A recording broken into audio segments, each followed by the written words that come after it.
StacEva original stories and songs. Ephesera's 4 days of experience in Dol Y Moch blog. Day 1. On day 1, Tuesday, we arrived at school at 1:25 with our suitcases and bags. Parents waited outside the gate while the children were inside the building. It was a hot sunny day and all the parents were waiting to wave goodbye. I went in as my teacher opened the gate for me and one of my other classmates. I was inside now, and my other teachers and the other staff helped me to put my bag in the studio. I went with my teachers to the other classmates and were counted to make sure we're all there. I went to stand next to my best friend Joanne, and she asked me why I was late, and she even thought I wasn't coming. I felt so excited to be there, and finally we started going in a line to the gate. On the way, we carried our suitcases and took a picture to put on the newsletter on our school page. We all went outside and went through the gate. We crossed the road while our parents started waving us goodbye. We loaded all our things into the side of the coach. I boarded the coach at the back to the window side. It was a nice view, and it was a bit comfortable, but it had to be more comfortable because our trip to Wales, Snowdonia wasn't going to be quick. Our teachers told us it would be a 4 to 5 hours trip, so I had to get comfortable. I hugged my mum before I boarded, and then, after, I put on my seatbelt. The coach had started moving, and we waved to our parents. I started getting emotional as we rode on.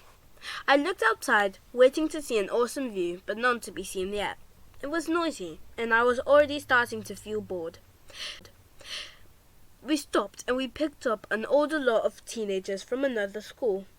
We started going, and a few hours in we arrived at a coach stop where we came out and ate some digestives and drank Capri-Sun.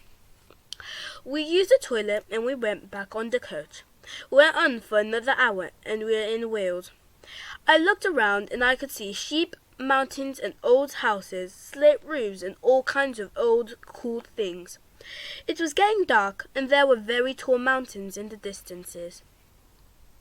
My best friend Joanne was already sleeping and I decided I would have a rest too. We were 2 minutes away from Dol Y Moch Road when I woke up. Later we stopped and we got off.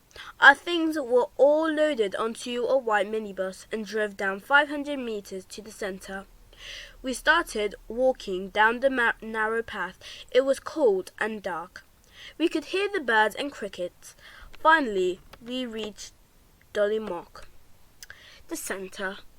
There's a man named Gethin who gave us a code to our bedrooms in the stables. Unfortunately, they announced I wasn't in the same room as Joanne, but I guess I could survive.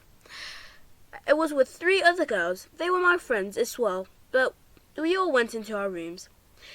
It had a big window, a shower room, and 2 people can shower at the same time, which was a bit weird, but fine.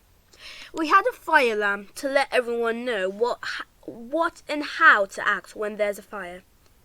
I had to wear my shoes quickly and run out. It was cold and I only had a t-shirt on. I went into the hall with the others and we all went into a room and had dinner. They were serving wedges and ketchup with some blackcurrant juice. Afterwards, we went into our dorm and had a shower. I changed into my pajamas and we all gathered in the corridor for an end-of-day prayer and conversation session. We all did a beautiful prayer and we all went to bed. I had to put my covers, my sheets and the duvet covers on my bed.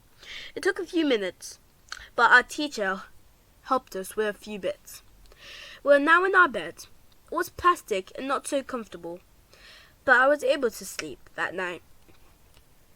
Thank you for listening. That's part 1 and tomorrow is part 2. So please share this video